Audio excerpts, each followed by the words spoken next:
اور متنازع ترین انداز میں آئینی ترمیم کا حصہ بننے کا نہ بننے کا اعلان کرتے ہیں۔ پی ٹی آئی کی پارلیمنٹ جو سیاسی کمیٹی انہوں نے رات کو ہی یہ اعلان کر دیا تھا، رات کو کیا 3 بجے کے قریب کیا تھا، تو پارلیمنٹ کے دونوں ایوانوں سے ووٹنگ کا جو عمل ہے اس کا مکمل بائیکاٹ کرتے ہیں۔ مطلب ووٹنگ کے عمل کا ہی مکمل طور پر بائیکاٹ کیا، اور پاکستان تحریک انصاف احتجاج پر چلی گئی ہے، اور ایوان کے اندر بھی ایوان کے باہر بھی ہم احتجاج کریں گے۔ اور ظاہری بات ہے جب کمیٹی نے اعلان کر دیا تو مولانا فضل الرحمان صاحب کو بھی پیغام پہنچ گیا، مگر پھر بھی ملاقات اس وقت مولانا فضل الرحمان سے پی ٹی آئی کے وفد کی ہو رہی ہے۔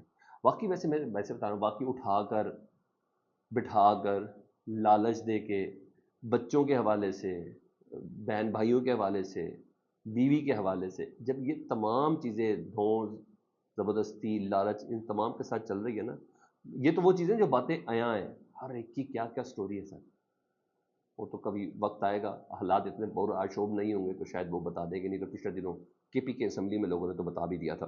تو تعداد تو یہ پوری کر لیں گے مولانا صاحب کے بغیر، یا مولانا صاحب کے ہوتے ہوئے، یا مولانا صاحب کے بغیر، تو یہ بات سب ہے، انہوں نے کہا ہے کہ ہم اس طرف چلے بھی جائیں گے تو کوئی مسئلہ نہیں ہے۔ تو جب کر ہی لینی ہے تو پی ٹی آئی اس گند میں ہاتھ کیوں ڈالے؟ ویسے میں ایک باہر کو آبزرور ہو گیا تو پھر پی ٹی آئی کیوں اس گند میں ہاتھ ڈالے؟ جب انہوں نے کہہ دیا کہ بھائی اب پی ٹی آئی ہو یا نہ ہو، مولانا ہو یا نہ ہو، تو ہم بروڈ قسم کی اکثریت حاصل کر لیں گے، 2/3، اور دیکھ رہے ہیں جس طرح باندھ باندھ کے لائی جا رہے ہیں بندے، اور 11 وہ ویسے ہی کہہ رہے ہیں ہمارے پاس ہمارے بندوں کے ساتھ رابطہ نہیں ہے، تو کیوں ہاتھ ڈالیں؟ کیونکہ انہوں نے کہا ہے کہ ہم ضمیر کی آواز والے بھی زبردست قسم کے طریقے سے ہم خرید لیں گے جو ضمیر کی آواز پہ بات کریں گے۔ تو مولانا فضل الرحمان صاحب کافی مشکل میں ہیں، اور مولانا فضل الرحمان صاحب خود کہتے ہیں کہ میں نے شاید اتنا عوام کی اپریسیشن اور ستائش جو ہے نا وہ کبھی نہیں کمائی جتنا میں نے تاریخ کے اس والے حصے پہ کھڑے ہو کے کمائی ہے۔ یہ مولانا صاحب خود بھی بات مانتے ہیں، تو مولانا صاحب کو جمہور کی آواز سننی پڑے گی۔ اگر مولانا صاحب کے بغیر بھی ہوتا تو میں مولانا صاحب سے بھی ریکویسٹ کروں گا کہ ان آئینی ترامیم پہ وہ اپنا ووٹ نہ ڈالیں، کیونکہ جو جمہور ہے نا وہ پھر کسی کا لحاظ نہیں کرے گی۔ تو مولانا صاحب کو بھی تھوڑا سا بہت بہت مشکل میں، مولانا صاحب انہوں نے سب کو انگیج بھی کیا، ٹائم ٹیکنگ بھی کی، وقت بھی گزارا، یہ سب کیا۔ میں مولانا صاحب کی پوزیشن سمجھوں تو مولانا صاحب بہت ہی زیادہ مشکل ہے۔ میں نے تاریخ نے یہ فیصلہ کرنا ہے کہ یہ کیا ہوگا، جو اس وقت کھڑا ہوگا وہی ہے۔ تو یہ چیز ہے۔ ہاں یہ بتا دوں کہ ایم کیو ایم بھی مان گئی ہے، ویسے وہ نہ مانی کب تھی؟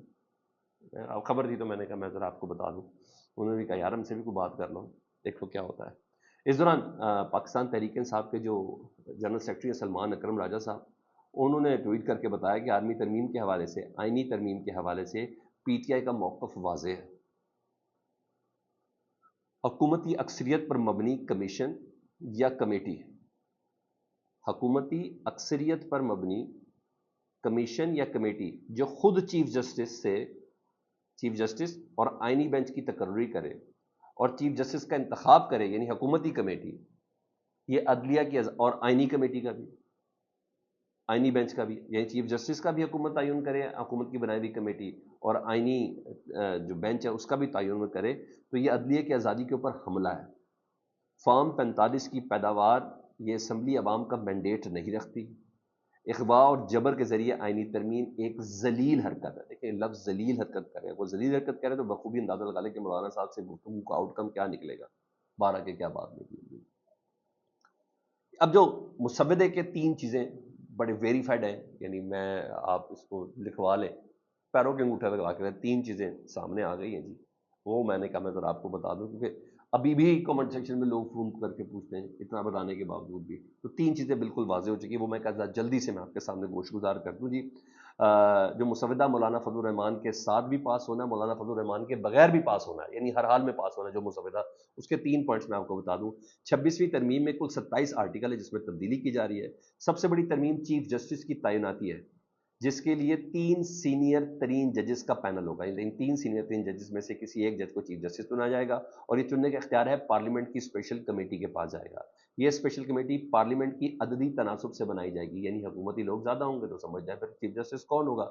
اچھا جی، اور وہ پارلیمنٹ کی اسپیشل کمیٹی کے پاس جائے گا یہ سارا معاملہ، اور پھر کسی ایک جج کے نام کی منظوری دی جائے گی، منظوری کے بعد وہ صدر کو بھیجیں گے، تو صدر اس صدر نام دے دیں گے. اور اگر ان 3 ججز میں سے کوئی ایک جج کہتا ہے یا تیسرے نمبر کا جج کہتا ہے کہ نہیں میں اس دوڑ میں شامل نہیں ہوتا، پھر چوتھے نمبر کا جج یعنی جسٹس امین، سوری نام آ گیا، جسٹس امین صاحب کا نام آ جائے گا بیچ میں، تو چوتھے نمبر کو جج کو فہرست میں شامل کر دیا جائے گا. ایک یہ چیز.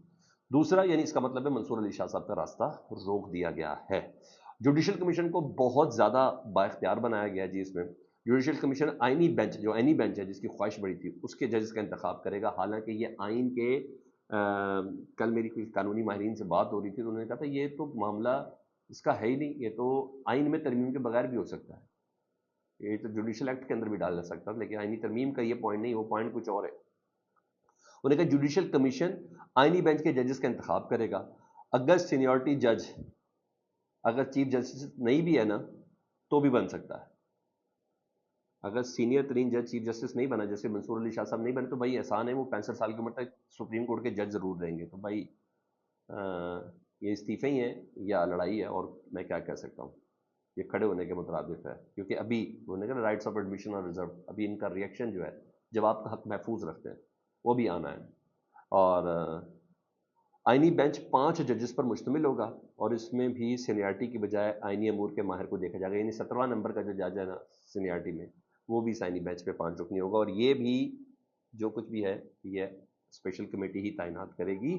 اسپیشل کمیٹی کے کنسنٹ اس کے اندر شامل ہوگا.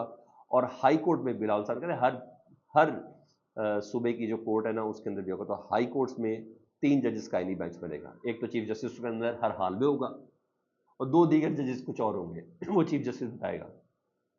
ہائی کورٹ میں چیف جسٹس ہی ہوگا آئینی بینچ کا سربراہ، لیکن سپریم کورٹ میں چیف جسٹس نہیں ہوگا. یہ چل رہا ہے سر. وہ تھوڑی دیر میں چیزیں مزید آپ کے سامنے کلیئر ہو کے سامنے آ جائیں گی.